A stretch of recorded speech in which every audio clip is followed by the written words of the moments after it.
Let's have a quick recap of few terms from chapter 3, that is data handling. So here the first topic what we will discuss is range. So what is a range? This topic few children have asked me in the morning also, that they wanted to know how to calculate the value of range. See, range is that value from the given list where you get it after the difference of highest value to the lowest value. That is, you find out the highest value or the maximum value in the given data list and you subtract it with the smallest or the lowest value. Okay, then you will get the value of range. Let us do a small question based on it. Suppose we have a data list with data items. Take for example 32, 16, 43, 6, 47, 56 and 80.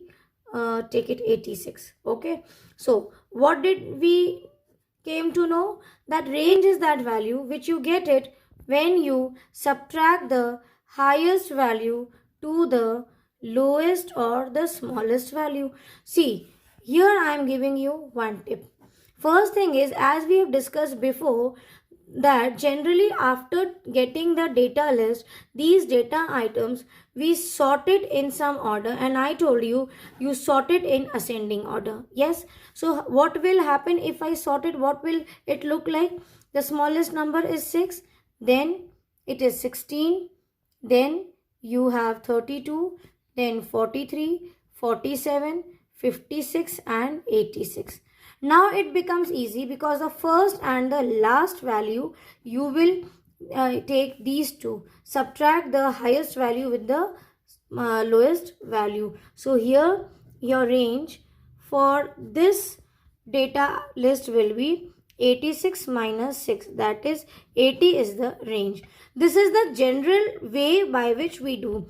Now come to the tip I am telling you. See children, as you know that range is the highest value minus the smallest or the lowest value. So what you do, you skip this part of sorting.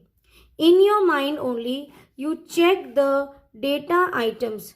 Okay, you check the data items which are given. Take for example, here it is 12, 18, 9, 20 and 40.